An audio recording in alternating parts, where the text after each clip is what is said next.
We are all suffering, but we are unaware of it. Just by hearing a sound that we like or dislike, it is suffering. Just by seeing something we like or dislike, it is suffering. Why is the thing we like suffering? Because the thing we like is also under the law of the three characteristics. It must naturally cease. If we cling to that which we like, when it ceases, we suffer. And why are we unaware? Because we have been habituated to clinging since birth, until it has merged with us, until clinging becomes normal. But once we see that these things are suffering, we will only see things that impact the heart, and then they cease naturally. Welcome to the abandoned forest temple, a quiet space where the timeless teachings of the forest masters of Thailand are shared with the world, in English and Spanish.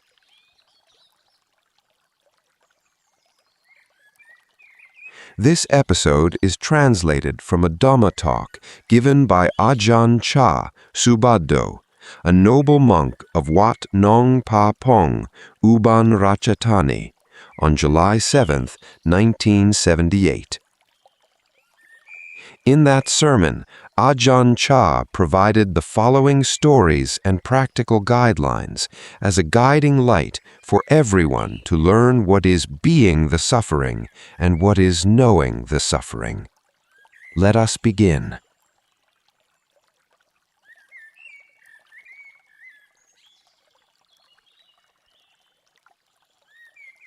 Dhamma. This is why we listen to Dhamma together. Listening to Dhamma to gain cleverness and then to gain happiness. And then considering to know that happiness, knowing how to use that happiness to create benefit. We do this for letting go, vasaga. That is, only taking brings suffering, dukkha. There is no wisdom, panya. See? See the poor person? Being poor is suffering. It is suffering in the way of a poor person.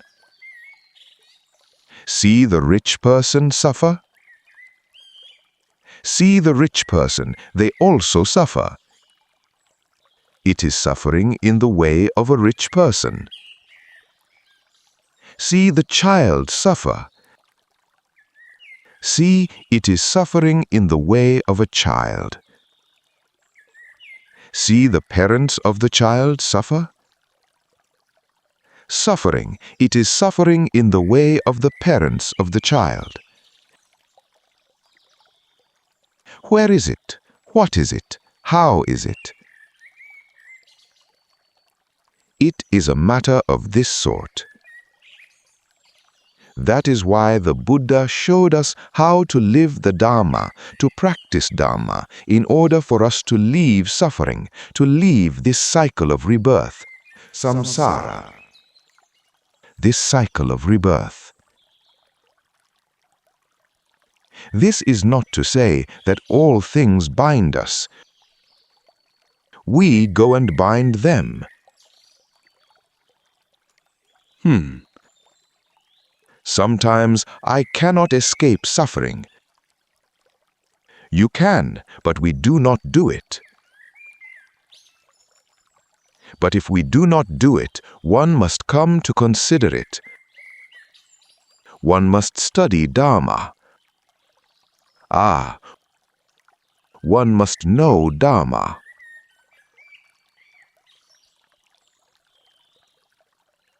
Everything must have a place of birth.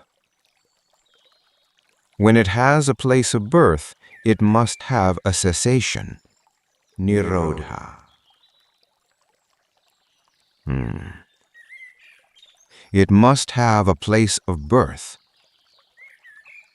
It all has a land of birth. Try looking at it. All dhammas arise because of a root cause. Hetu. Whenever you suffer, do you know what you suffer from? Does it just arise, floating out of nowhere? When you are happy, do you know what it arises from? That which has arisen. Before suffering, it will be difficult. It is not anything else. The past, attita, is also there. What we are sitting and doing, thinking. That person looks down on us. That person gossips about us. That person is jealous of us. Tears gradually seep out. Even an older brother cannot be relied upon. A younger brother cannot be relied upon. Thinking about it, one feels slighted and tears seep out. Even as it punishes one to the point that tears flow out, one still does not know where it arises from. Sometimes we sit alone or walk alone. Here, thinking of mental objects, aramana, that please us in various ways.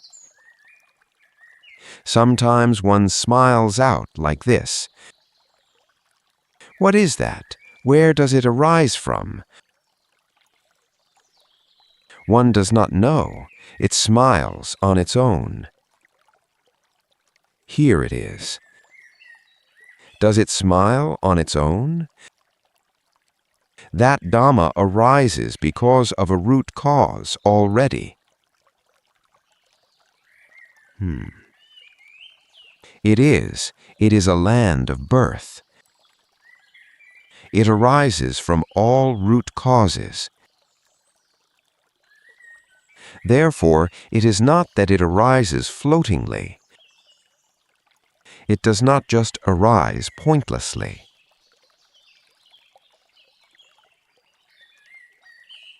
Therefore, the Buddha repeatedly urges us to go in and see right there. Right there. It does not just arise floatingly.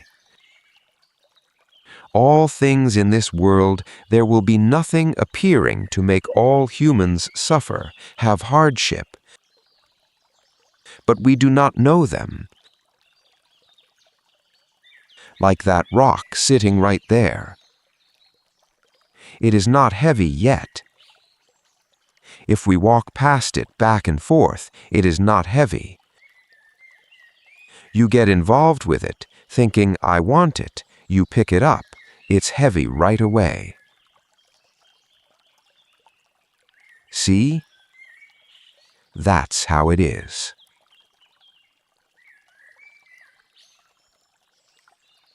All mental objects are the same as well. Such is the case. If we know their story, no, there is no suffering.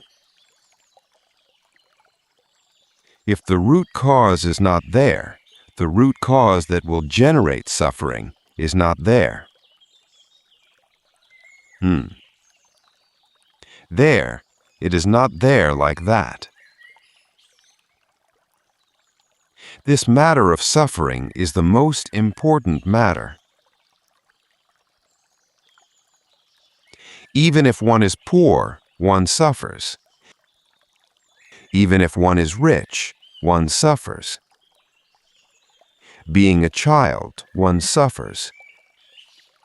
Getting old, one suffers. If a person does not know suffering, the Buddha taught to know suffering, know the root cause of the arising of suffering, know the cessation of suffering, know the path of practice, patipada, leading to the cessation of suffering. But we all know suffering, but we don't reach it. We don't reach suffering. We know everything, but we still don't reach it.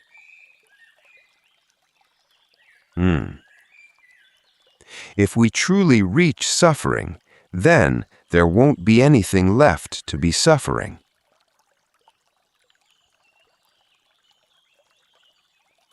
It is the same. But one must understand in that Dhamma.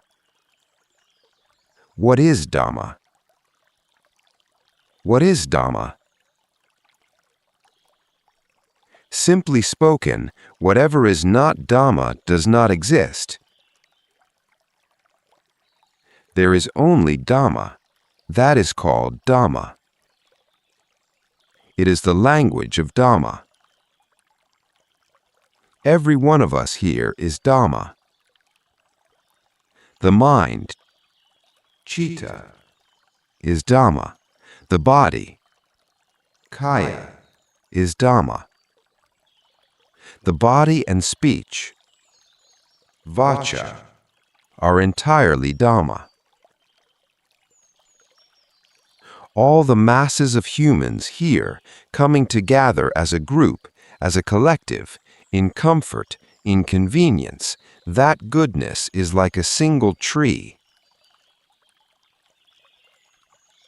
That single tree, it has a base, and it has a trunk, and it has this, branches and limbs. That tree is called a tree. Having only a base without a trunk is impossible. Having a trunk and branches without a base is impossible. Combined as a trunk, as a tree, it means having a base, having a trunk, having branches. That entire tree, even though it has all three things, it all comes together at the base here as the main foundation. The branches are fine, the leaves are fine, they also rely on the base to exist. Here, relying on the base to exist.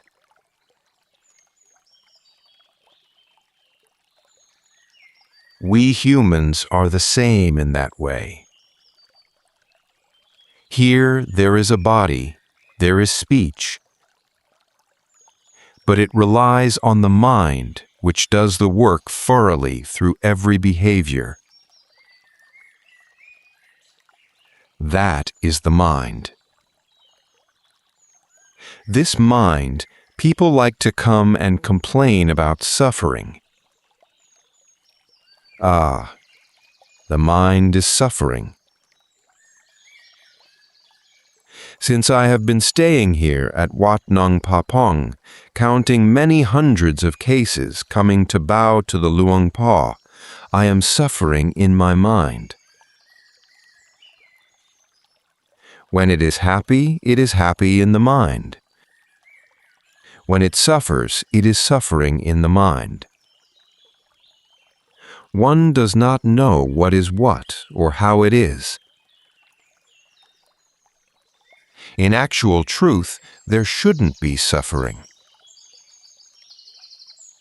Because it does not. The Buddha taught, do not suffer, do not suffer. Suffering is not comfortable. That is, do not go and do that. Going and doing that is suffering. We still want to go and do exactly that. so it suffers.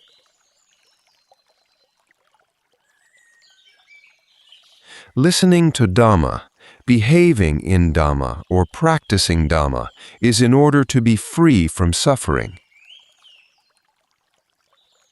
Like us, all of us who have come to make merit, punya, today, it is the same. It is to alleviate suffering. Because suffering alone is the important thing.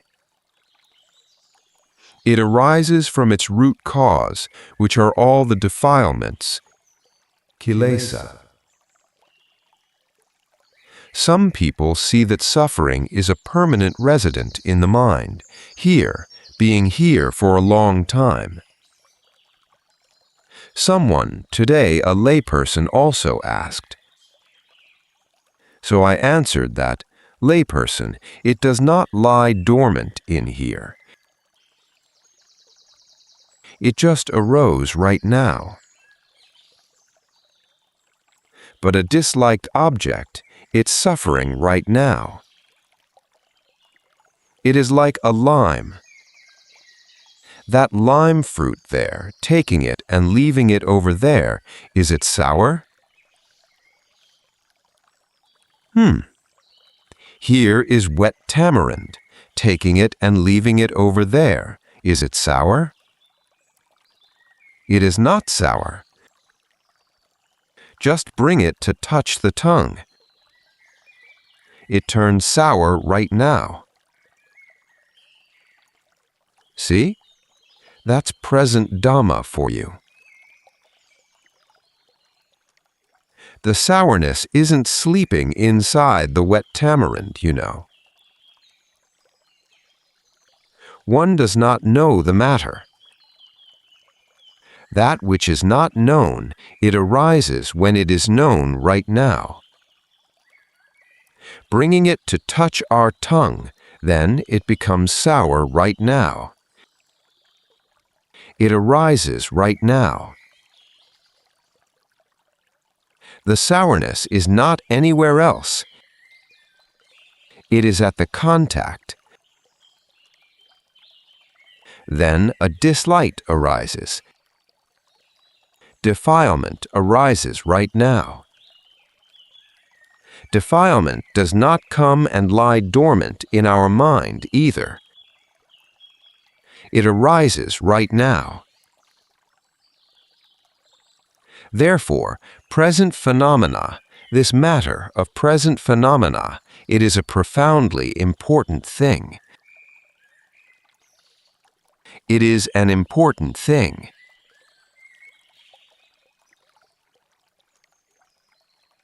Dhamma. That we practice Dhamma, we come to make generosity, dana, to make merit today. It is to nourish Buddhism, Buddhasasana. But one must know Buddhism. If we nourish Buddhism merely to get merit, sometimes it will not reach Buddhism. Taking only merit, we thus invite one another, saying, let's go make merit and create wholesome states, kusala. We must tear it apart, separate it. What is merit like? What is a wholesome state like? Merit, meaning doing it to get merit, is called being devoid of wisdom. When a person lacks wisdom, they cannot do anything successfully. They are not free from suffering. Right. They are not free from suffering. They call it merit and wholesome states. Merit is seeking things to gather together, carrying it. If it is heavy and one does not know how to discard it, it will crush us to death.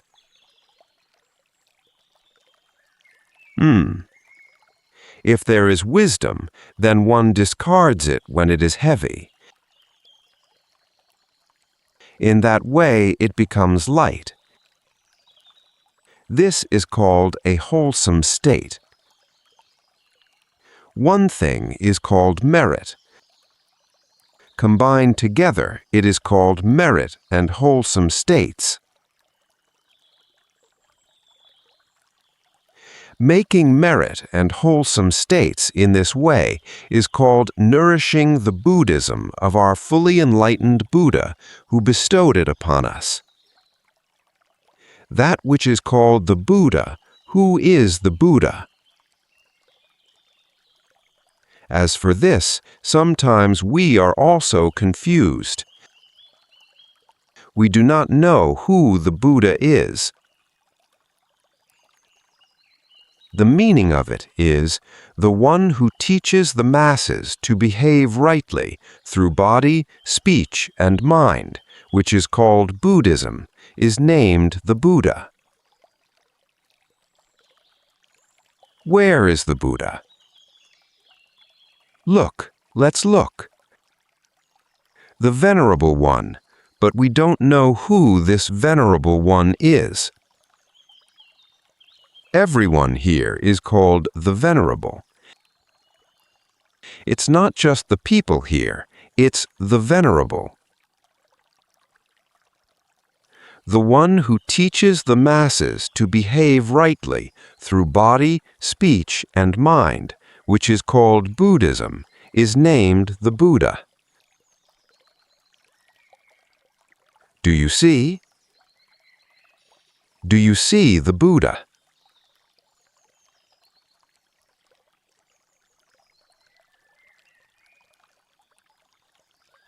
Like us seeing the self, atta, for example. Our self sitting right here, for example. We think we have already seen ourself, right? What is called seeing ourself is seeing here, this is my leg, this is my arm, this is my friend. We see it. They call seeing like this, seeing the self. The actual truth of what is called seeing the self is not like this.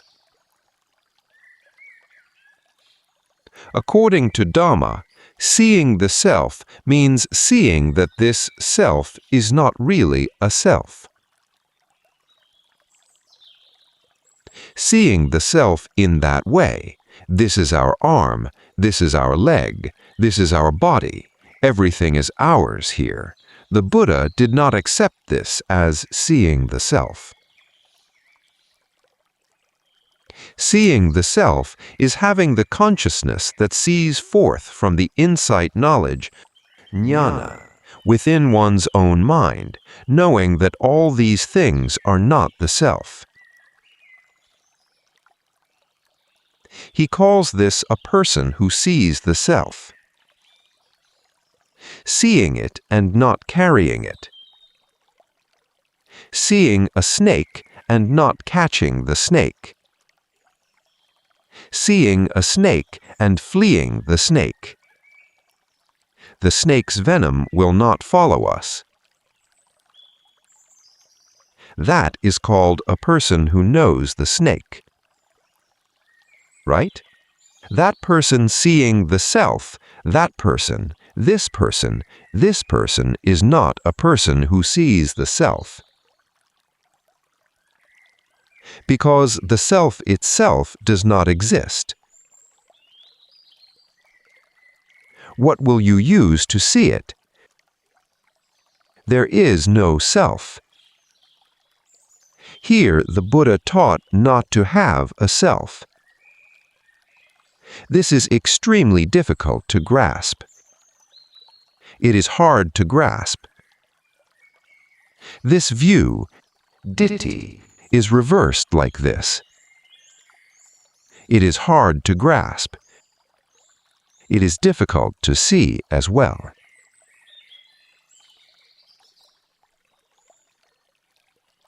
For instance, a madman.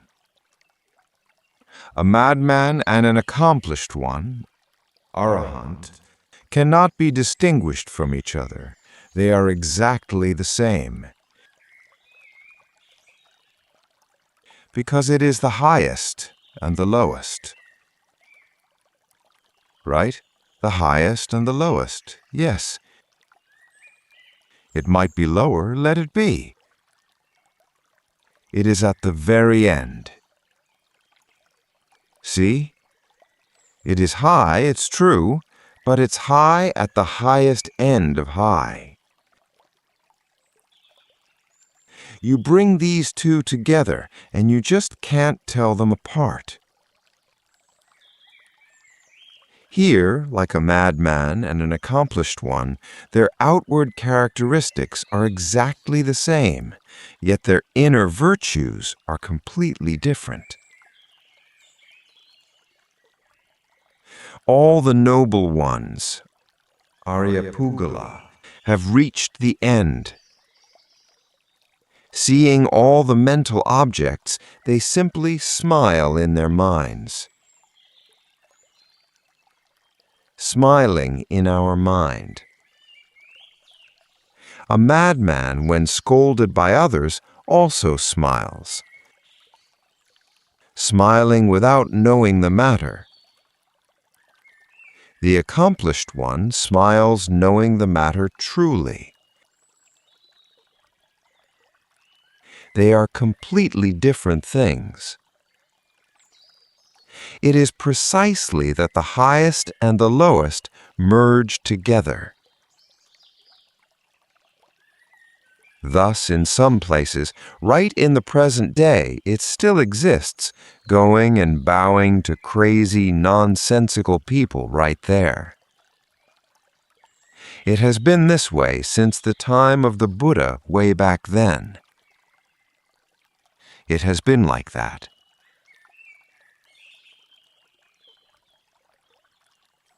Therefore, it is because we do not know true Dhamma. Therefore, our Buddha thus had it taught to know Dhamma, like getting to know every kind of fruit truly. What a sapodilla is like, what a mangosteen is like, what a longan is like, what anything is like to let us know. Knowing the fruits, knowing them all. When we know them, then we bring all those fruits to mix together in the very same basket. That is all. Let them all be mixed up together. No matter what, let it be. We do not forget. We are not deluded. We do not forget. Because we remember for certain. If someone points out that a langsat is a longan, we know, but it's just too much. People say it like that, but we remain indifferent. We know. But if a longan is called a mangosteen, or a longan is called a langsat, we know, but we do not object. We do not object. This is compared to conventional reality, samuti, right now. They speak to each other like that.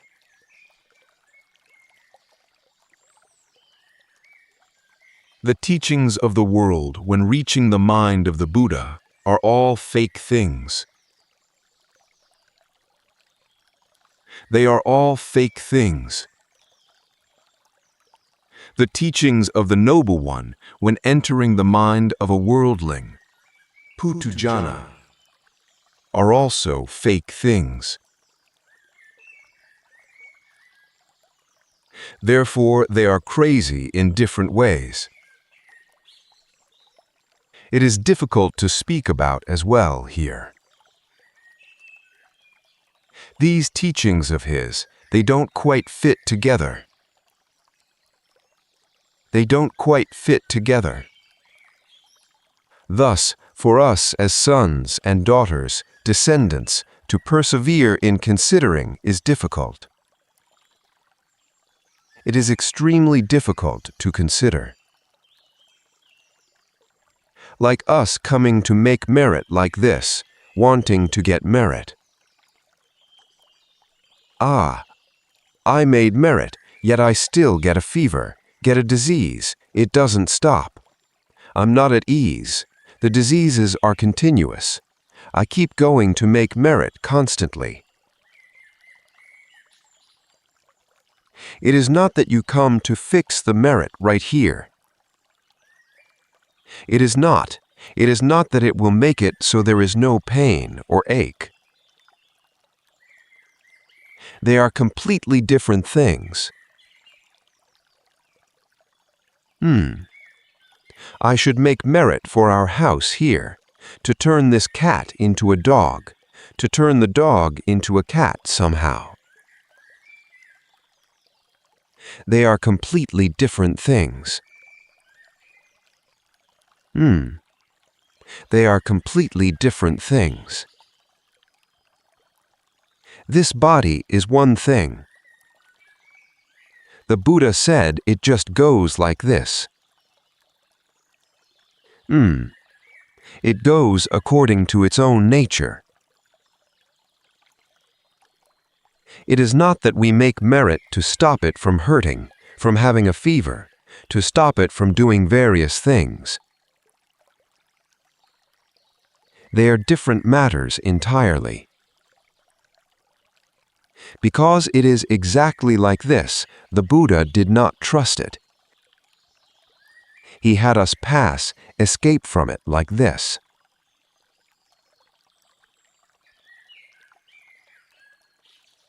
We still regret leaving it right there. There is regret.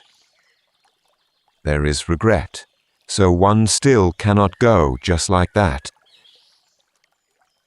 This is a matter of this sort. Whatever it is, let it be. Just understand what this making of merit and generosity right now is done for.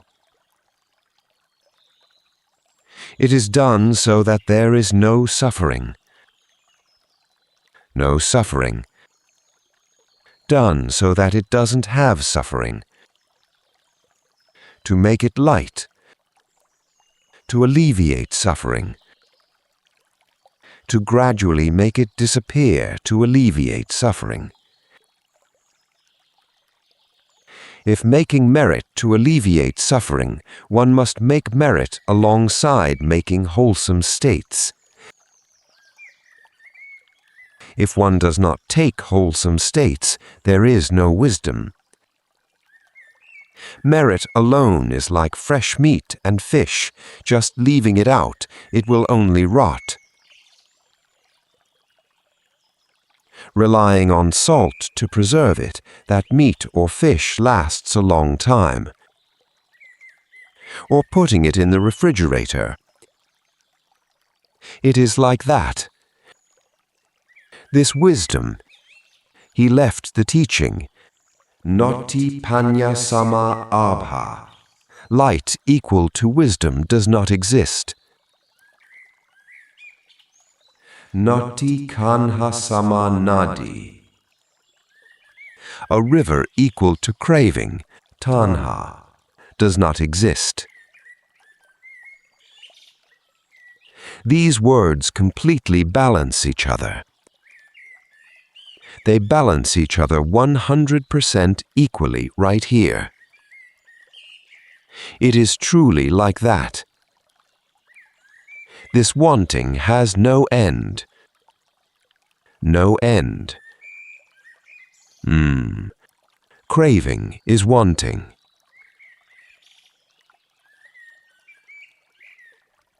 Therefore, the Buddha said, doing, just do it, but do not let it become craving. Eating, just eat, but do not let it become craving. Looking, just look, but do not let it become craving. Living in this world, just live. Let one know the world. Do not let it become craving. That is, do it by letting go of it. It just stays right there. Always think that we have a spoon. What do we take the spoon for? Take it to scoop the curry, sipping it in. But we do not eat the spoon, do you see? We will put the spoon into our mouth, but we do not eat the spoon. We eat the curry. After eating, we keep that spoon again. If someone comes and asks, "Why do you keep the spoon?" Keep it to sip curry. No, you eat the spoon here. They will come to criticize us.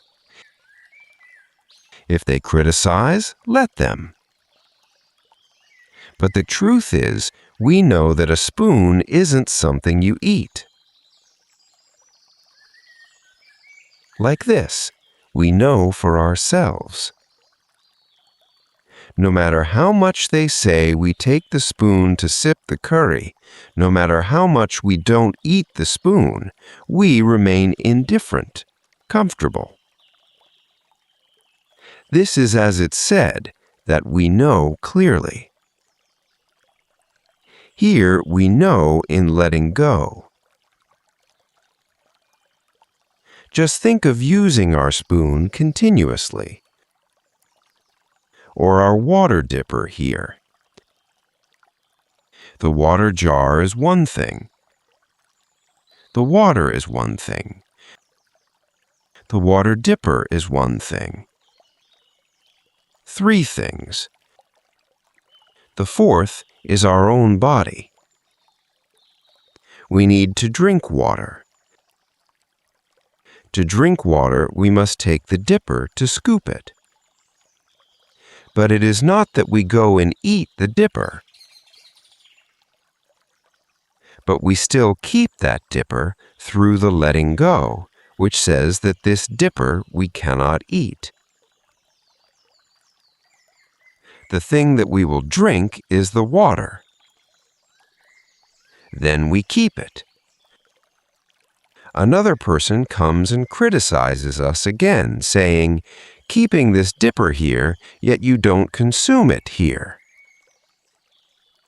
Like this, we just remain comfortable in our own way, because we are not like that.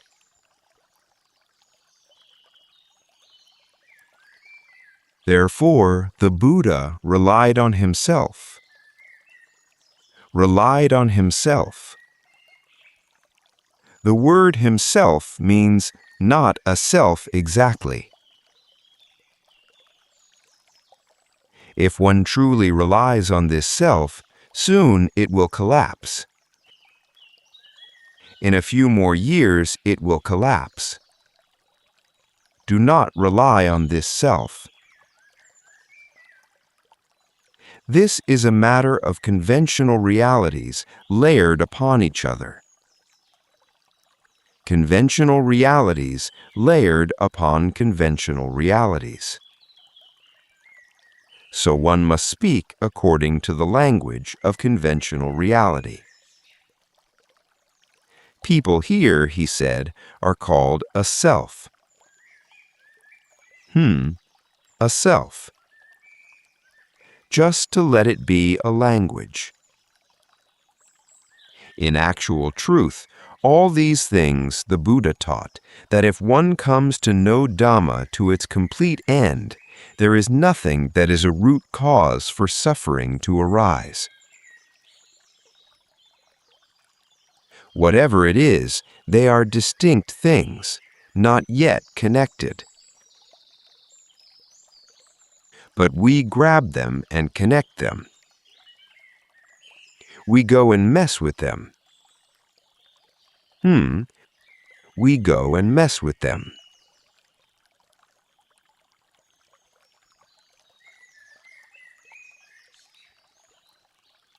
In actual truth, all things are not messy. Like that rock is left right there. It doesn't mess with us. It will mess with us only when we want to get that rock. Right? That rock itself has nothing to it. It just exists naturally like that. Here, when the thought wanting to get that rock arises and we go pick it up, it is heavy. See now? It goes heavy.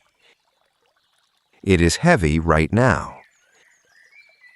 Heavy because we pick it up today. Before this, was it heavy? There was no heaviness. None. It had not arisen yet. Heaviness did not arise. It just stayed like that. It becomes heavy right where we desire it, going to mess with it. Then it messes with us here. It is not that it messes with us here. The actual truth is that it is entirely one-sided. It is entirely one-sided. Like us using a cup and it breaks. We feel regret. Who is at fault? Who suffers? Does the cup suffer, or do we suffer? It is not related to us, you see. The cup just simply breaks. If it doesn't break, it just simply stays here. It shouldn't be a cause of suffering like that. They are completely different things. But it is our cup. It breaks, we suffer. Why is this? It is seen clearly like this. He separated it out like this, our Buddha did. If we see that it just exists like that, we do not mess with it. It has nothing to do with us. It just ends the matter right there. Therefore, you have plates, you have many plates, you have many cups. Being in the house, one must consider it like that. But still, tell your children. Tell them to be careful. Have them wipe them clean. Have them store them well, for fear they will break. Teaching children, one must teach like that. Do not go and teach saying, "Let it be, my child. If it breaks, let it be. It is not ours." You will have no cups to put curry in. They will all be gone. Here, in the matter of teaching people, one must teach like this. It is a different matter. It is necessary to teach like that. Here, one must teach like that. And say, "Be careful, my child. Store it away well. It's going to break here." Scolding them constantly. But we speak one way while our mind is another way. If it truly breaks, then that is that. and then there is no need to scold them. Just have them keep storing things away continuously. Have them be careful.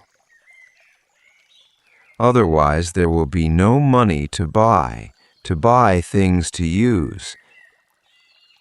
They will all be gone, like this. That is, telling people to practice, aiming for Dhamma and aiming for discipline like this. If one goes and teaches high truths meant for adults, there will be no cups left. They will be entirely gone from the house, all broken. No one will wash them. Here, it is a matter of this sort.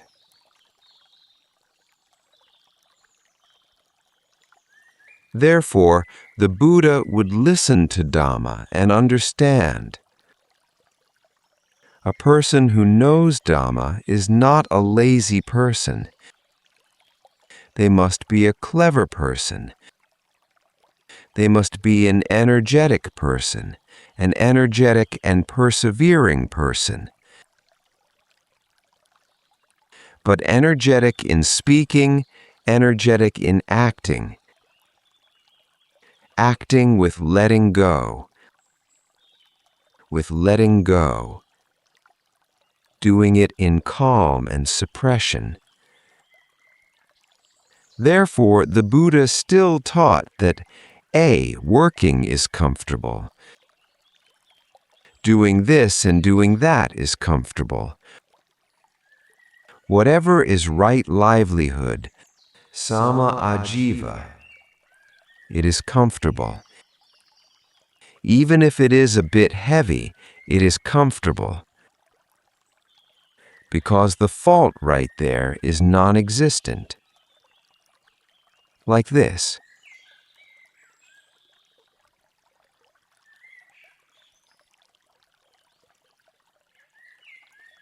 View is the opinion. Conceit, mana, is the going and clinging on to it. These two things clutch onto each other. This view, the Buddha said there is no need for anything else. Just look in our mind. Do you see? It is an opinion. In a day, does it arise in any way? That which arises there, can we follow and observe it? It gives rise to many kinds of thoughts. But no matter what, let them be. However, this conceit that goes in and clings is the most profoundly important thing. Good or bad, whatever it is, do not go and cling to it. Do not go and cling to it. Just look at it. Here, the Buddha said, do not go and cling to it. This view he translated as opinion. If view does not listen to anyone, it simply becomes conceit. This going and clinging, he tells us to let go.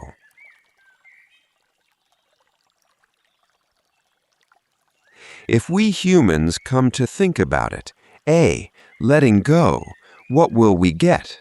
Like this, for example. It becomes difficult when we still do not understand Dhamma. Yes, like what the Buddha taught, like what we people say, if one does bad things, when you die, you won't be reborn. We become sad, shocked and afraid we won't be reborn. In actual truth, what the Buddha taught, not letting oneself be born, that is good. If we are not born, we fear we won't see the faces of our children and grandchildren. What will we exist as? This becomes a chaotic mess right away.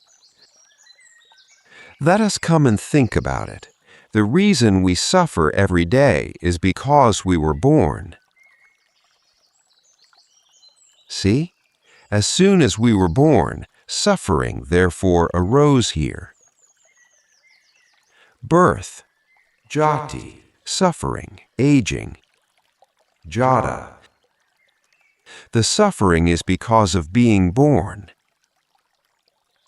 If some of us people think that it is a sin so great they won't even be born again, that actually fits into the Buddha's teaching not to be born. It is like that. Now, regarding this birth, people want to be born. But having been born, they don't want us to have diseases or dangers. They want us to live comfortably. They want their age to be long. They just think like that.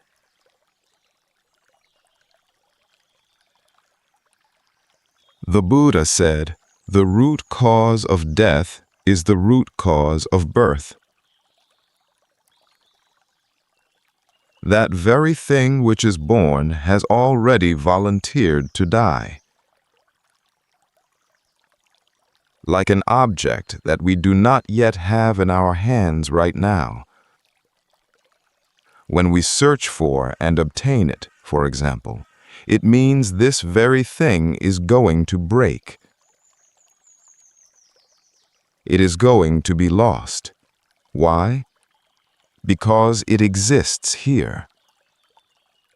Because it exists here.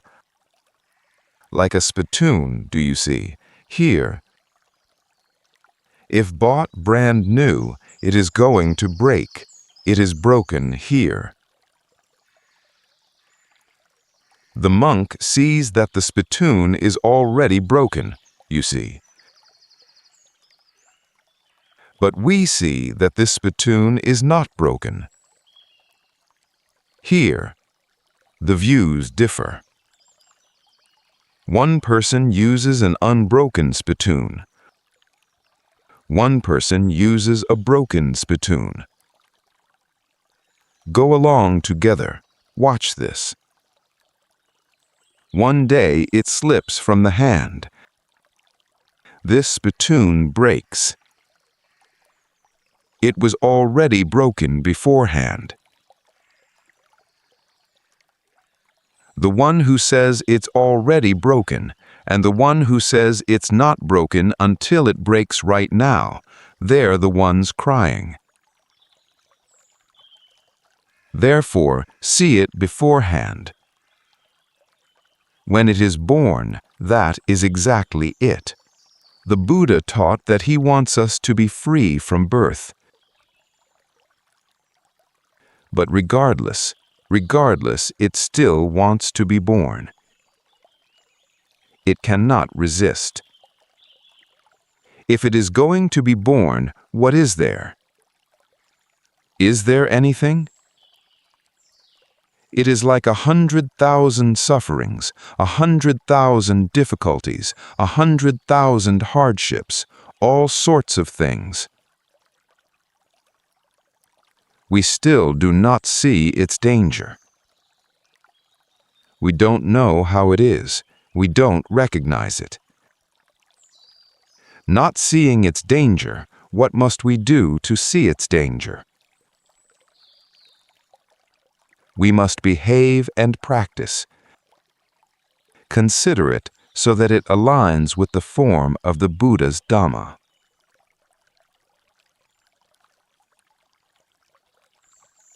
Right now, the Fourfold Assembly, Buddha Parisa, still does not see in agreement with the Buddha. They do not see in agreement. As the teaching goes on, it keeps contradicting them. Contradicting the mind. like us dying and not being born like this. That is, it does not allow one to be born. If there is existence, it is a root cause. His teaching, that is, the highest of his teachings. Conceit, the clinging. Being superior to others, considering oneself superior to others. This is also not it. Not correct. Being superior to others and seeing oneself equal to them, this is still not correct either. Being superior to others and considering oneself worse than them, this is also not it.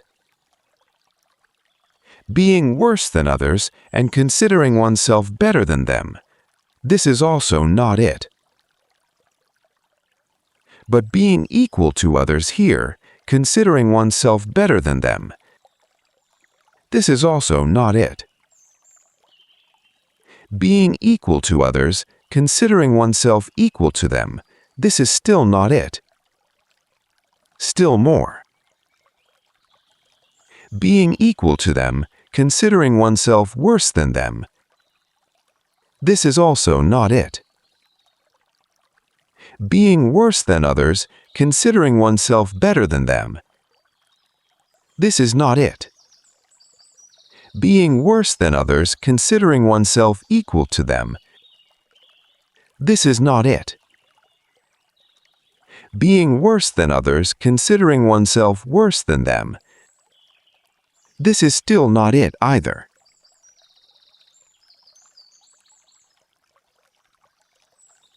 What will we take here? Which part will we take? Here, let us come and look. Come and look at the reason why he sees it as having, not having. Having, not having. In worldly terms, it exists. In Dhamma terms, it does not exist. Do not let it have having. Do not have attachment. Let it have not having. View that thing as not existing, anatta. Having as if not having. Existing in worldly terms, but in the mind not existing. Like this. It is better that it is completely exhausted. That is, better that it is exhausted. But when it is exhausted, all these 9 forms of conceit, he tells us to discard them. So you discard them. Taking what? Meaning there is nothing. If there is still something, then there is still something right there. This is speaking of the high level of it.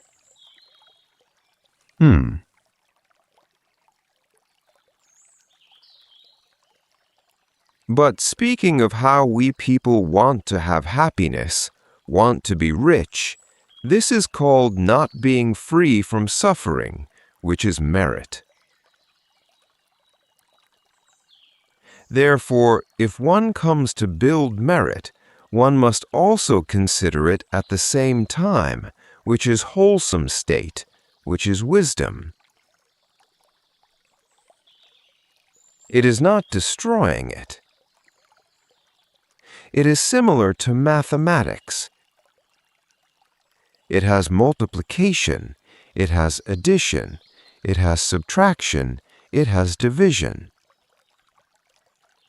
Only then can we get the amount that satisfies us according to the value of the numbers. But we don't do it that way. We only want to multiply. And then there's nowhere to put it all, you see. combining the method of multiplication and the method of addition continuously. The method of subtraction is absent. The method of sharing is also quite rare.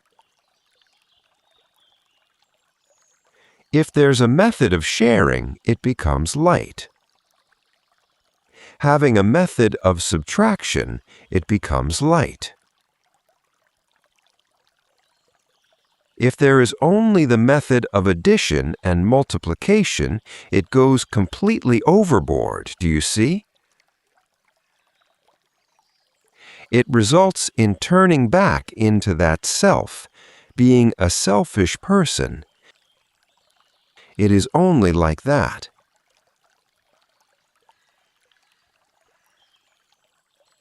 Therefore, performing merit and wholesome states, there are two words. A wholesome state means doing it to gain more cleverness. Gaining more cleverness, to have a comprehensive knowledge of the things we have acquired. To know the source of our family here. And having obtained this family, one must have the wisdom capable of protecting our family here, to make it worthwhile. Returning home here, going to bow to the Buddha. The grandmother goes to bow to the Buddha. The grandchild and mother bow to the Buddha. Where is the Buddha? Answering the grandchild here, regarding merit, one cannot answer. Because we do not know merit itself. Doing it just to keep doing it continuously like that. We are the fourfold assembly. We should train well. Do not let it be diluted.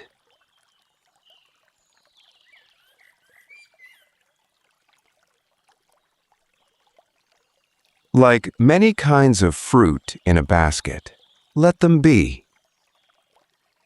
Even if they are poured together into a pile, we will not be diluted. One who studies in Dhamma of our Buddha and knows the matter according to the actual truth will not be diluted. No matter how it goes, they will not be diluted. Just like we know various kinds of fruit mixed in the same basket. If they are stacked on top of each other, let them be. We know them clearly already. What fruit is what, we know. We point them out correctly every time. If we understand the truth of the principles of Buddhism, it is exactly like that. Wherever anyone speaks about anything, let them be. We already know the way of Buddhism. They are just fruits. No matter how many layers they stack on top of each other, let them be. We know that a rambutan is a rambutan. A longan is a longan. A langsat is a langsat. It is not diluted in that way. This is the formula of Dhamma of the Buddha. He taught so as not to be diluted like that. Not diluted. Even if one obtains goodness, one is still not diluted by goodness. Even if badness arises, one is still not diluted by badness either. The knowing goes to that extent. But our Buddha taught us to know the path of practice.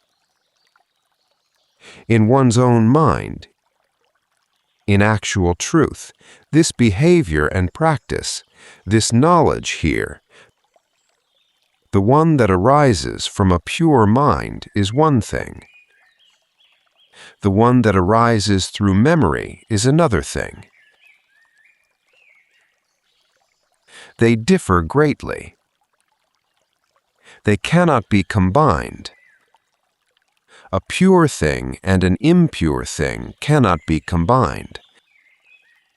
They cannot be mixed.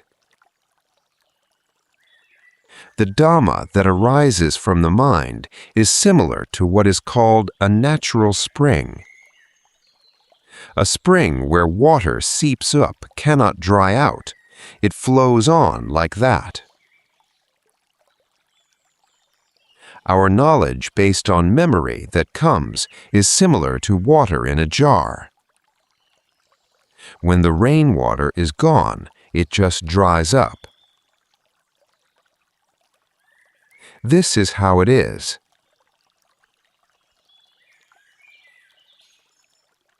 This matter of our mind knowing Dhamma, attaining Dhamma.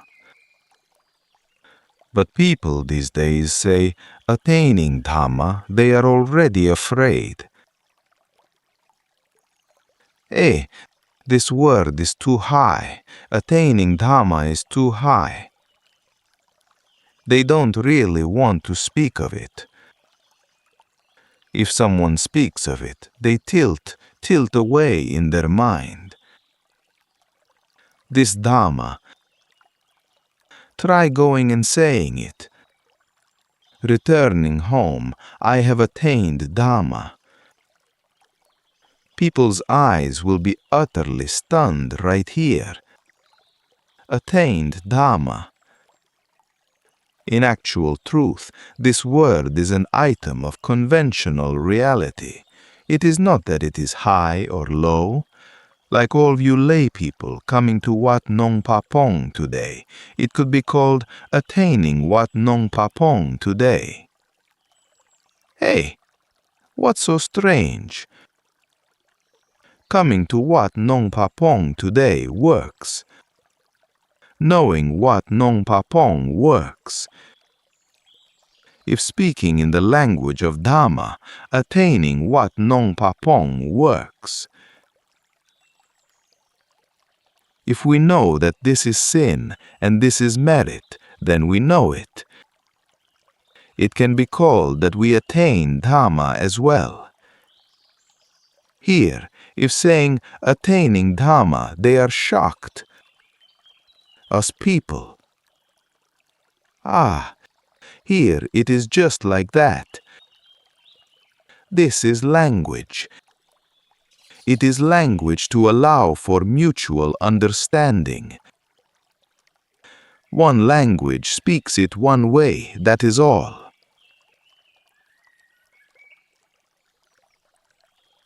In actual truth, it is just our ordinary nature. Like the Buddha that I mentioned. Who is the Buddha? The one who teaches the masses to behave rightly through body, speech and mind, which is called Buddhism, is named the Buddha.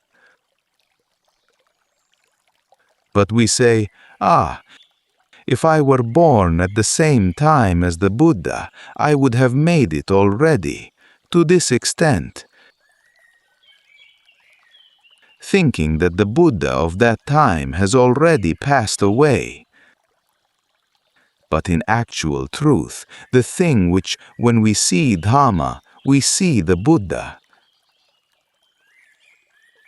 This is also difficult to listen to, for a person who finds it difficult.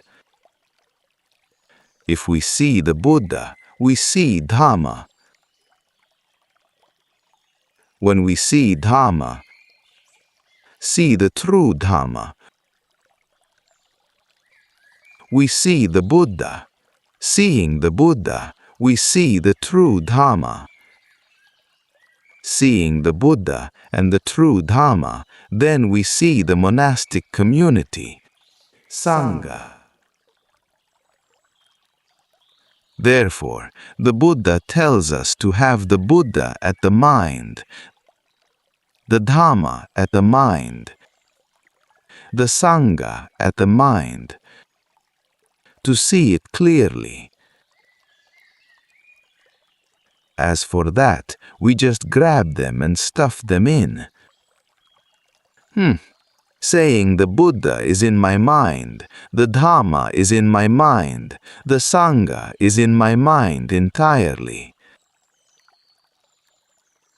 But the behavior is not orderly, right? Not fitting the claim that the Buddha is in the mind.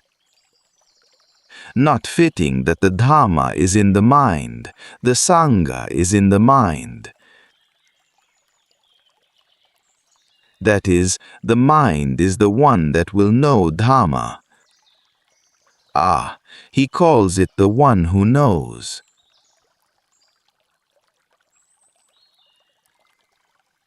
The Buddha, what he has already spoken, that was Dhamma.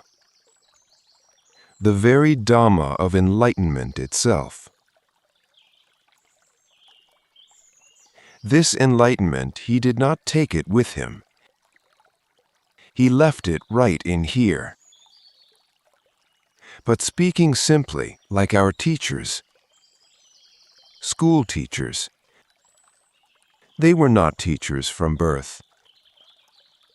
They came to study the subject of teaching, and thus became teachers. Getting to teach in a school, receiving money, getting a salary like others. Living for a long time, they eventually die. So they die. They die and depart from being a teacher. If speaking in another way, it is said that the teacher has not died.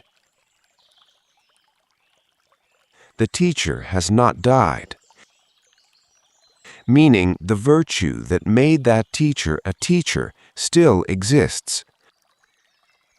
Like our Buddha. The ultimate truth, Sabbadānaṃ, that made that person a Buddha still exists. It has not fled anywhere. Thus there arises two Buddhas here. One is form, rupa. One is mentality, nama. The true Dhamma itself.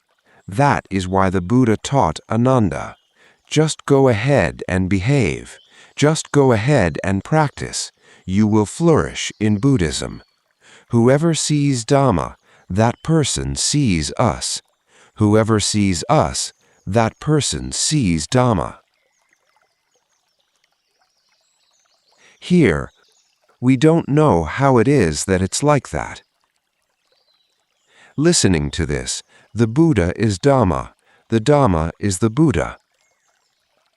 It gets confusing. The actual truth is like this.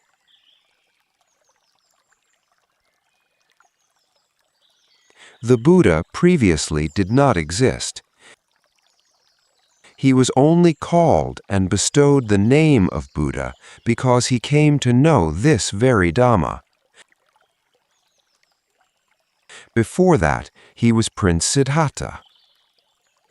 If speaking up to this point, it is exactly the same as us.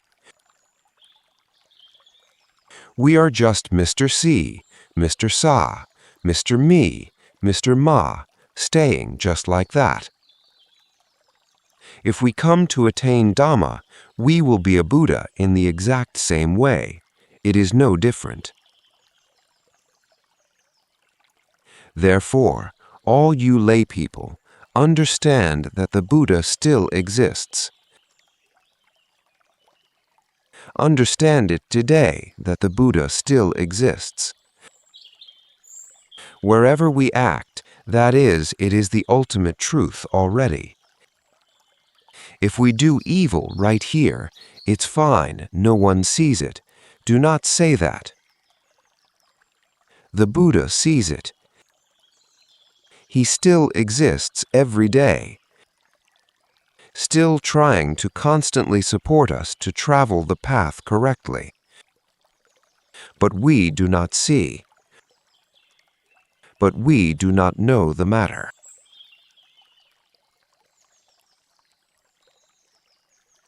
Therefore, for those who behave and practice regarding doing good or doing evil, they have no doubts anymore,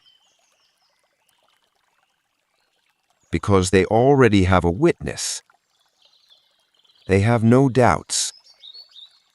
Going to do evil anywhere, it is there. Why would no one see? Well, we ourselves see ourselves.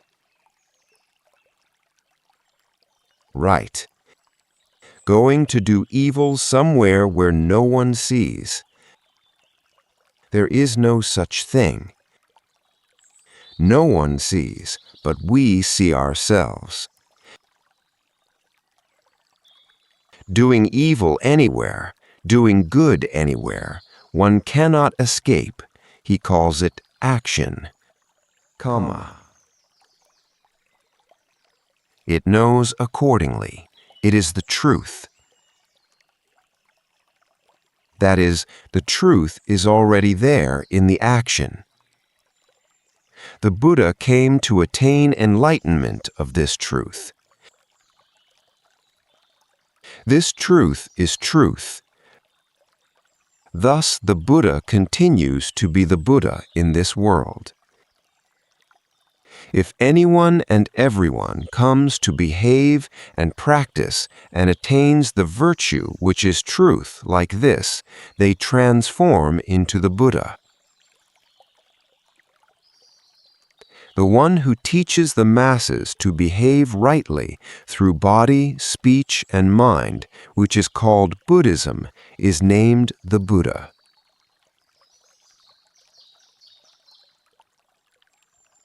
Therefore, the Buddha still exists.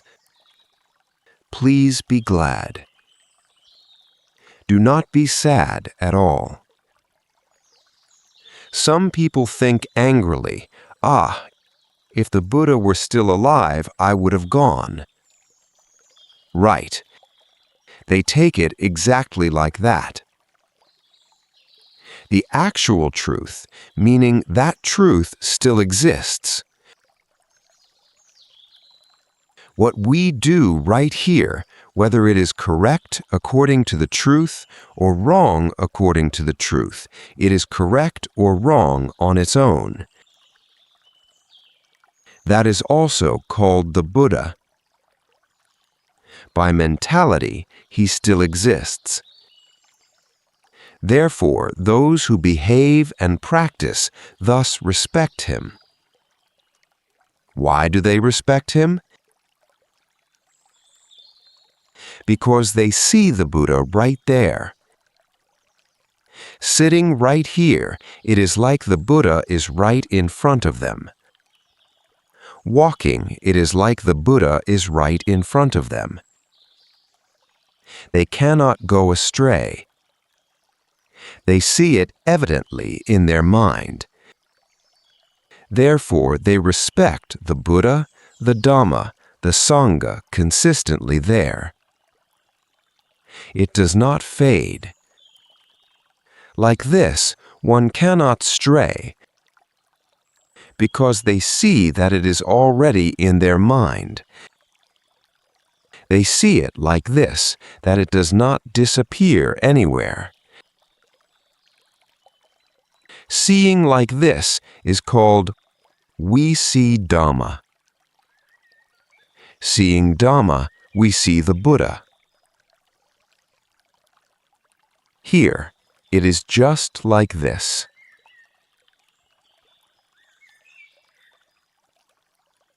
Therefore it is said, when we see the Buddha, we see Dhamma. As such, wherever we go to sit, we get to listen to the Dhamma with the Buddha at all times. Indeed, while walking, we get to listen to the Dhamma of the Buddha. Sleeping, we get to listen to the Dhamma of the Buddha. On this, my head was about to split. going to listen to the Dhamma of Venerable AJAHN. All right, just go on.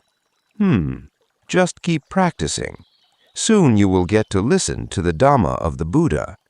Sitting under the shade of a tree, you listen to his Dhamma just like that. Sleeping, you listen to the Dhamma. Sitting, you listen to the Dhamma. Doing anything, you listen to the Dhamma.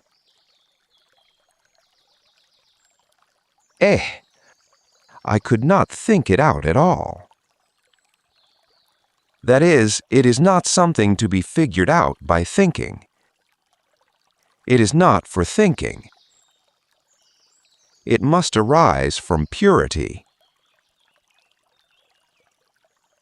These words of Venerable AJAHN, no matter how I considered them, I couldn't get it.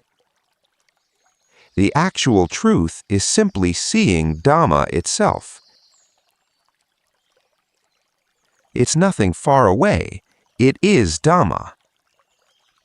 Whether it is a tree, a mountain, small animals, or large animals, it is entirely Dhamma. Therefore, I say, where is Dhamma?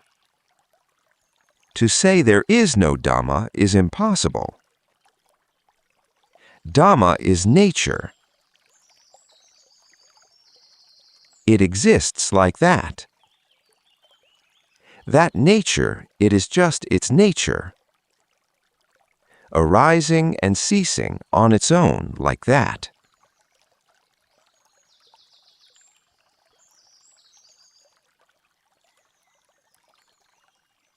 If we are to use that nature, to train that nature, like our body every day, our mind, it is nature.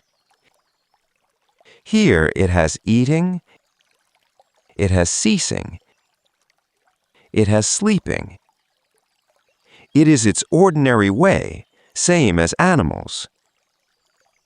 But animals, they don't understand language.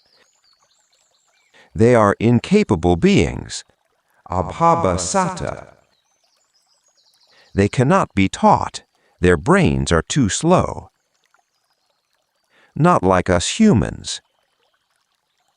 The human brain is fast. It is quick. It is quick. Thus he classified humans as capable beings, bhava, capable of attaining Dhamma. Like our body or mind here. It will see evil, see whatever. It has seen everything. Having teachers come to teach it, it gradually understands. It is quick. Gradually understands. It is quick. It is quick. Understanding is easy. Easier than other animals. Easier than animal realm beings. Being a human animal. This human animal is hard to find. Hard to find. The teaching of the monks says that to become a human is difficult. This is hard to think about too. One cannot quite think it through, because one still does not know a true human. Like this, if we look around, how is a human difficult to be born? They're even born two at a time. And one just thinks like that. It is not difficult.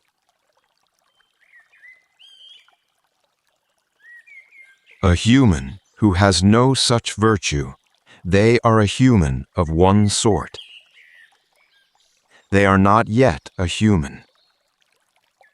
Just taking the name and transferring it to be called a human simply. They are a human animal, manu satirachano, in one way. just like an animal of the animal realm, like that. A human who will be born into the virtue that makes a human here. We are born as children, not knowing the matters of a human, not knowing how to behave and practice, not knowing the virtue of a human, not knowing the qualifications of a human. When we grow up, we listen to our parents' teaching, teachers' teaching, and we gradually come to know. And so, virtue arises. We then become a complete human. It differs like that. Here, one can become a complete human. When one is born as a complete human, it is called a human just born, right now. It is difficult to be born. It is difficult to be born like this. Practicing this Dhamma and morality, Sila, it's hard to do. That is correct. It is indeed difficult to practice. For a simple example, reaching the 5 perils here, the 5 precepts, Panchasila, the ones that we, the Fourfold Assembly, are undertaking, are practicing here. This is exactly the true qualification of a human. If everyone has the 5 precepts in their own mind like that, there is no need to have anything else. It is finished. Through morality and Dhamma themselves. Even if one is not yet free from suffering, for example, one lives with calm and suppression, being right livelihood in the world, still not harming one another. Even while being a human, it is the wealth of a human. It will have birth and death, it is true, but being born, one lives in comfort. Dying, one is in comfort. Knowing it like this. Not harming one another. That is the true, complete human world. It is like that. A human that is a complete human, having qualifications arise, which we have studied here. They call it us just being born right now. Born as a complete human. If we understand like this, we will see that humans are hard to find. Look, people who will have the 5 precepts, the 5 precepts here, how will it be? Will there be any? We can try contemplating and looking. In our home, in our city, in the countryside, in our group, are there any? Some will answer that there are none. Some say there are, but few. Like this. This is the foundation. And we can try looking to see what benefit it will produce. We can look at it. One sees its benefit in every single part regarding these 5 precepts. No need for much, no need for anything excessive.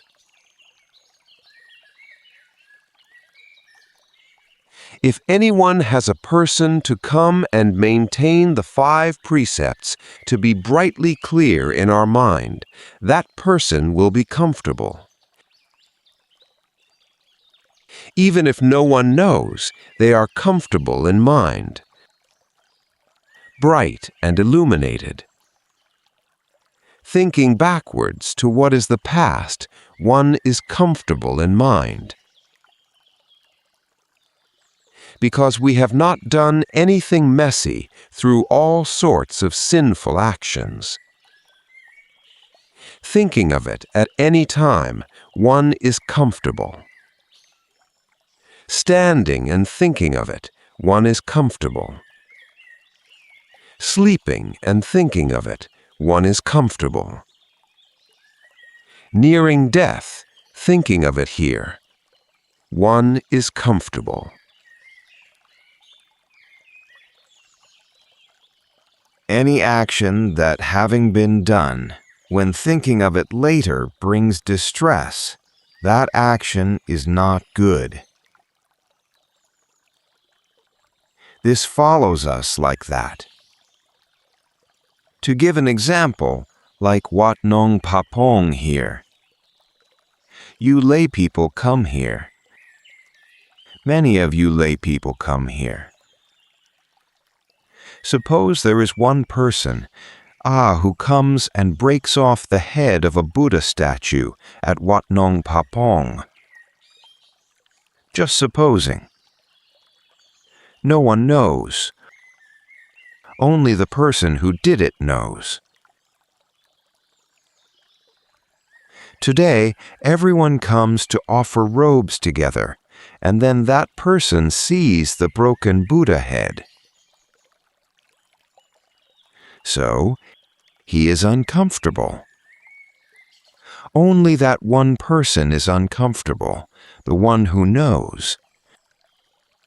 The ones who do not know, they are fine in their own way. Only the one who did it knows. Only the one who did it is uncomfortable. This is it.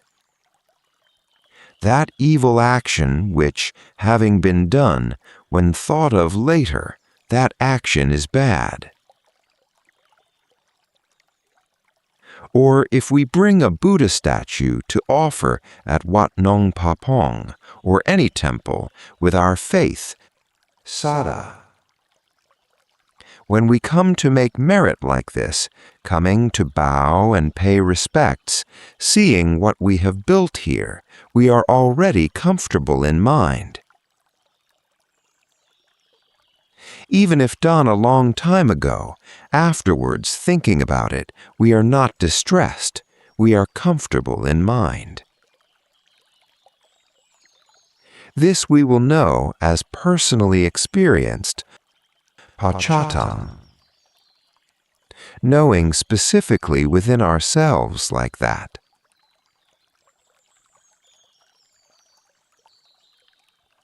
The making of merit and generosity every day is the same in that way. Even if nourishing Buddhism as the bark and the skin, like coming together today, is good, it is still like a single tree. This making of merit and generosity is like the bark. It is also good. If a tree has no bark covering it, it also dies here. Do not say it is insignificant. Do not say it is insignificant. Without leaves, it dies. Without a base, it is even worse. They rely on harmony with one another, that is all. It is nothing far off.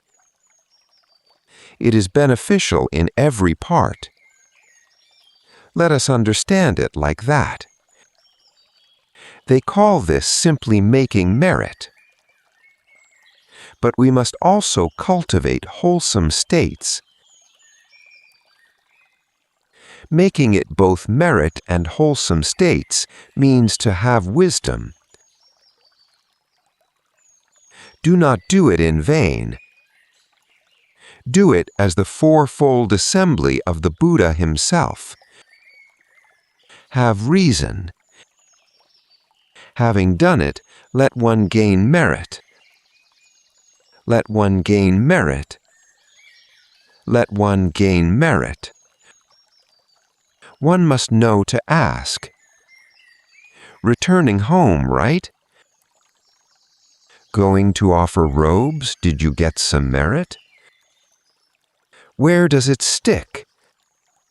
How is it? One can sit and explain it to them. Merit is like this and that. This is our understanding in this way.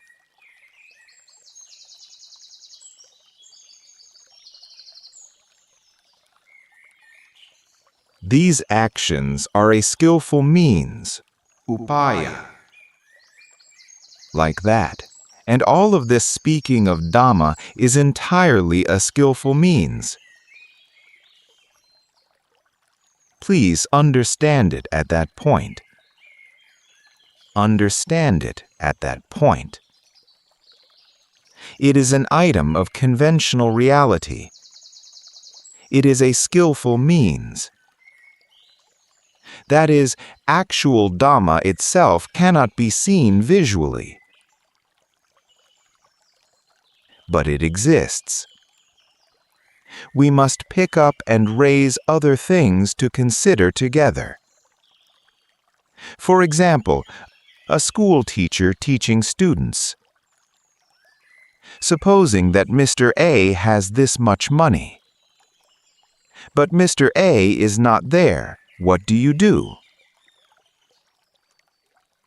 One must take chalk and write the letter A, with the supposition that this is Mr. A here. Will it be Mr. A? It is. It is in the form of a conventional reality. But Mr. A cannot run. It can be the letter A. One can suppose it is Mr. A. It can have that much money. It can have this much money. It is Mr. A by conventional reality. But this Mr. A is used in conventional reality. You cannot make this Mr. A run, because it is the letter A. It is just the letter A for us, like that. This is called a skillful means. To let us know that when Mr. A is not there, we must write the letter A down. To let it successfully achieve the benefit, like that. Therefore, all these languages, sometimes we cannot listen to them either. It goes beyond conventional reality. This is the same in that way.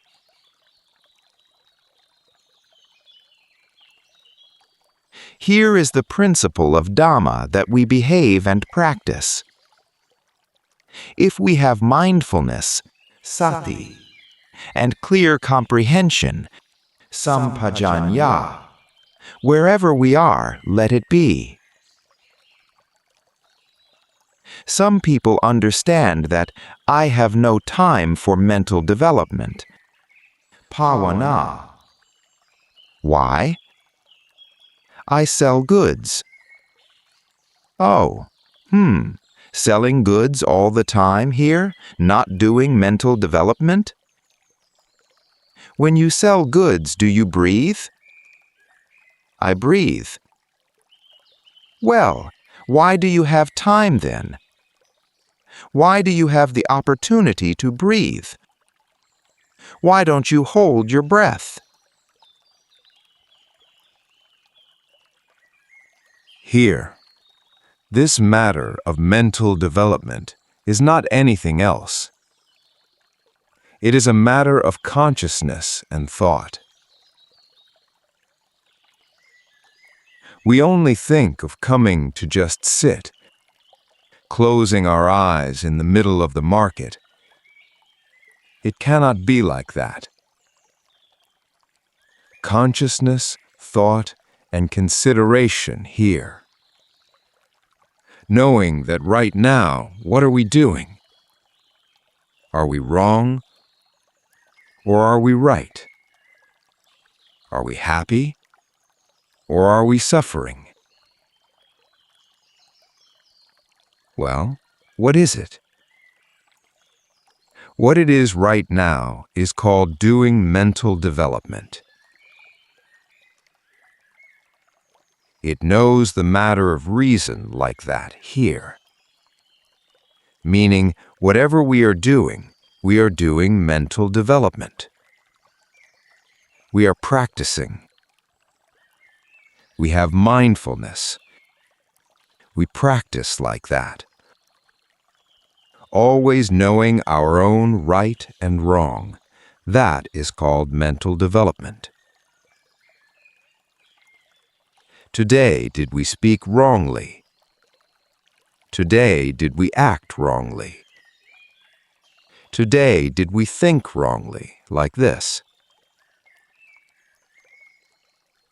If we have mindfulness, we must know. To know, if one always has mindfulness, for instance, one must know that feeling of ours constantly. Therefore, all you lay people do not immediately understand that one can only practice by coming to ordain in the temple. It is not like that. Practice is maintaining mindfulness steadily, knowing right, feeling the right and wrong constantly right there. Even if you are peddling a sewing machine, you can do it. Selling goods, you can do it. Writing a book, you can do it.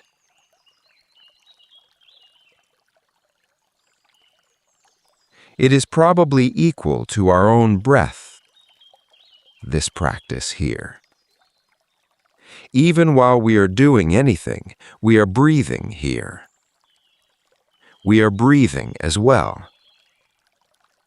We eat a meal, we breathe. We sleep, we breathe.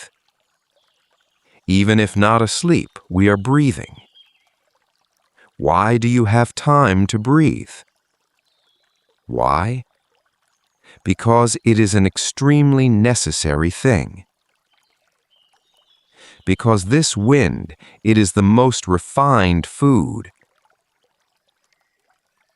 It is a food of a kind that is very good. But people don't think of it that way. They'd probably say it's not food at all. In actual truth, wind is a supreme food. If we don't eat this food, which is wind, for just 2 minutes, we can't bear it anymore. Look, the best snacks here, the best food there. For 3 hours, not eating it is fine. Sometimes a whole day is fine. 6 days, 7 days, 9 days is even possible with this kind of food. But wind, you cannot. Just the amount from a moment ago is already the limit. You won't be able to bear it. Go on, try holding your breath. Walk forward. Do you get far? There it is.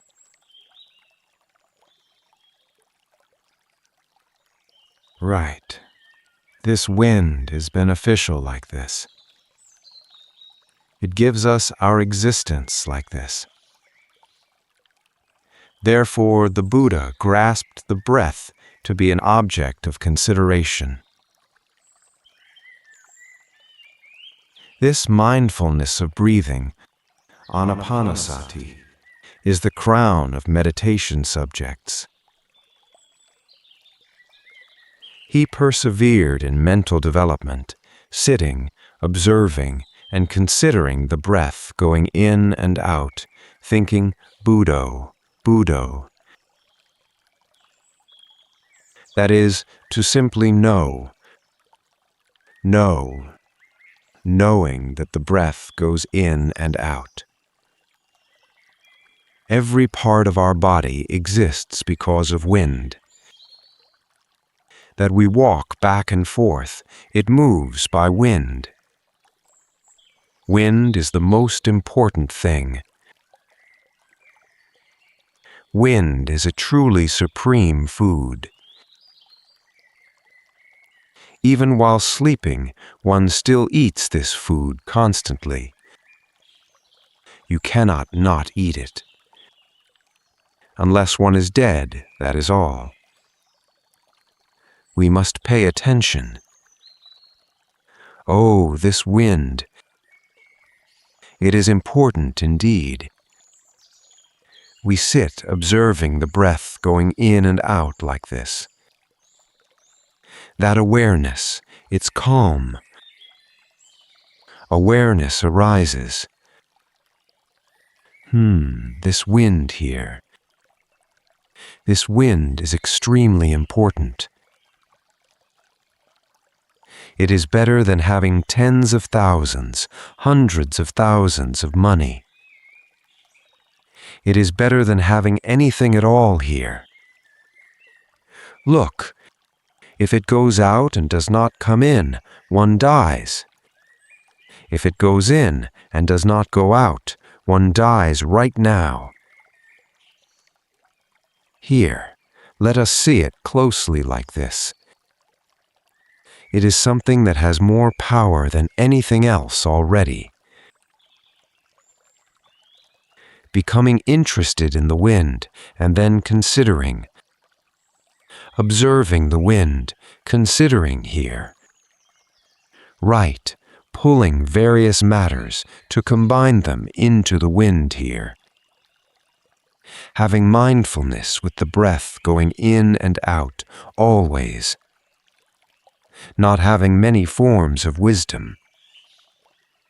We will look at just the wind alone like that. That is why he said, this wind, mindfulness of breathing, is the crown of meditation subjects in their entirety.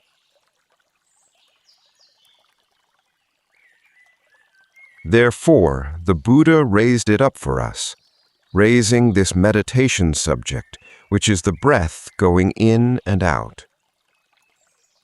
Simply speaking, because everyone has wind. See?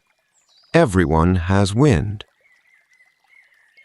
Once one just feels the wind going in and out, one observes the wind already. Going to sleep, just sleep observing it. Maintain the consciousness until it ceases, like this. It is not a difficult or arduous thing, but we already know it. Therefore, let all you lay people know, let us develop the mind. Generosity, morality, mental development. This matter of mental development is an important matter. It is a matter to free us from suffering. Yes, wherever it is stuck, fix it right there. Wherever it is tight, take it out right there. Wherever it is dirty, make it clean right there. If one does not develop the mind, one does not see clearly. Does not see clearly. Mental development means making it arise, making it come to be. One must rely on mental development to know Dhamma. It is exactly like that.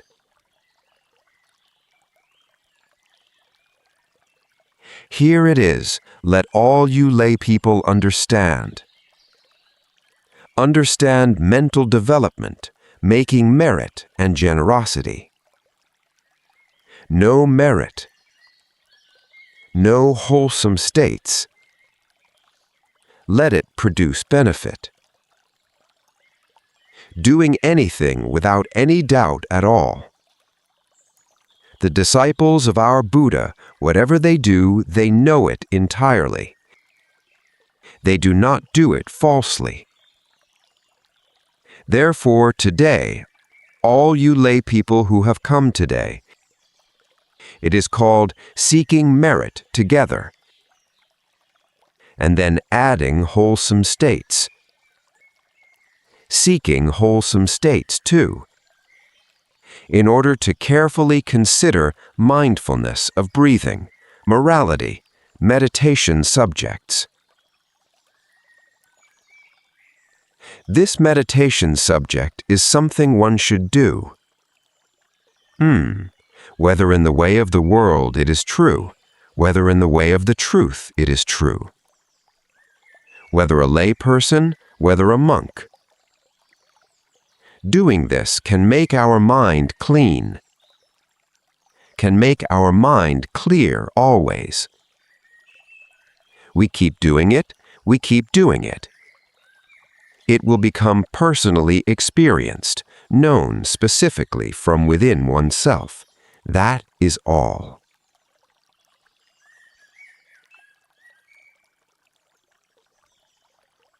All right, for today, right. You lay people have listened to the Dhamma for an appropriate amount of time. Sometimes one probably cannot fight against the drowsiness and sleepiness. Now then, having preached up to this point, in the end, the conclusion of this Dhamma lecture today, may all you lay people have strength, power, bala, which is strength of body, strength of speech, strength of mind. Having faith, energy, virya, mindfulness, concentration, samadhi, to give rise to wisdom, to be proficient, knowing that this is sin, this is merit, this is a wholesome state, and then go behave and practice according to the guidelines of the fully enlightened Buddha, who has guided and taught continuously here. The minds of all you lay people will improve from thick darkness, becoming radiant minds. Going and doing this, it will become personally experienced, known specifically to oneself. And in the end, may the Triple Gem look after all of you who came making merit today. May you have happiness, real happiness, whether standing, walking, sitting, or lying down. Happiness. Happiness for every single one of you. If today's Dhamma was beneficial, please follow or subscribe so as not to miss future Dhamma talks.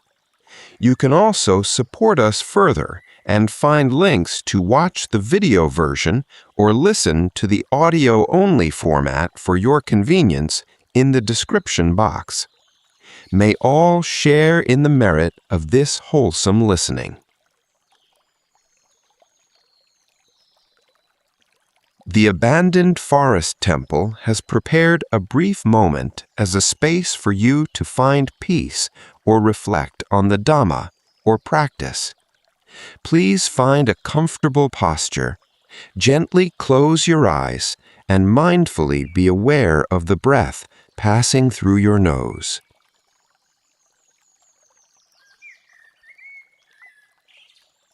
Breath in, Bud.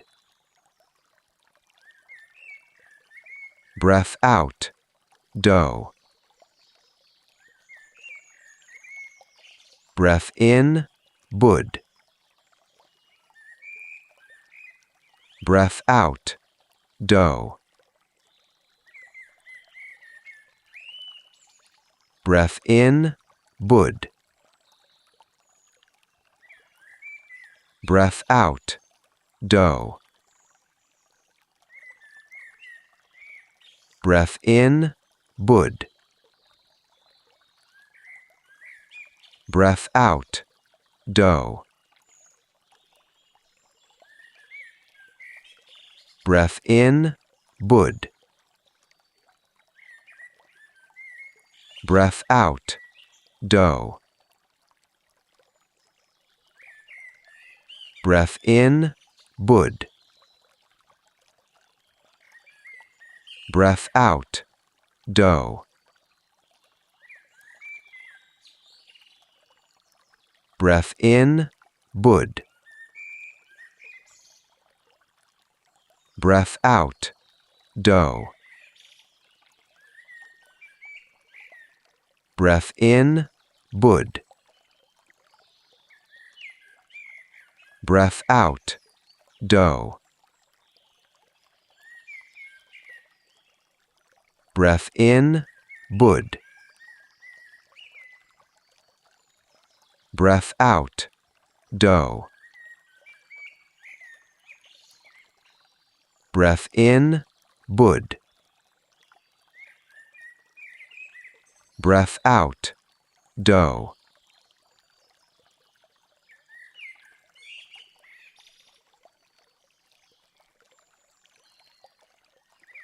Bud.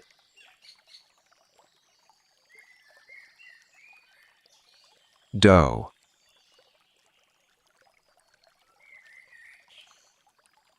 Bud.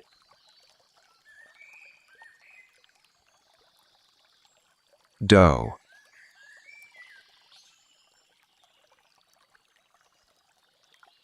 Bud.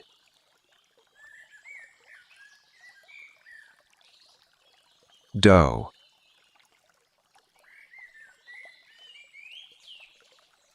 Bud.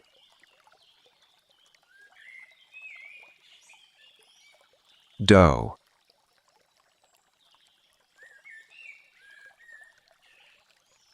Bud.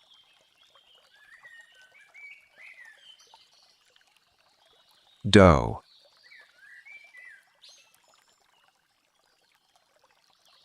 Bud.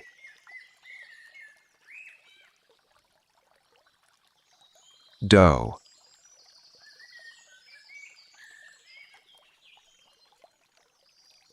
Bud.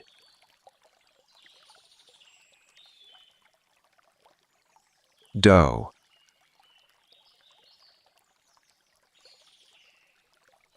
Bud.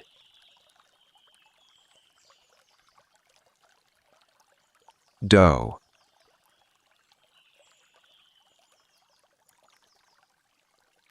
Bud.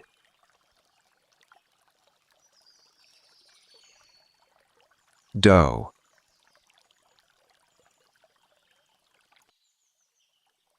Bud.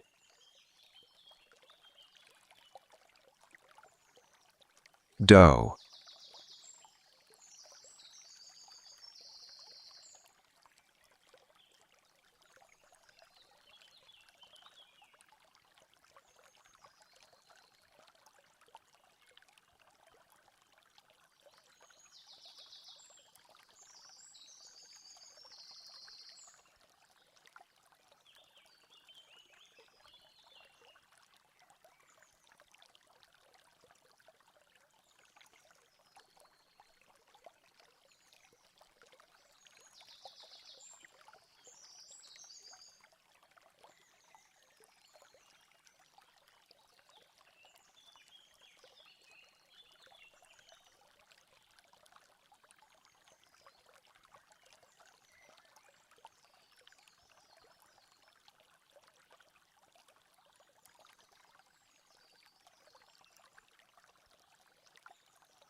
May you all be happy and grow in the Dhamma.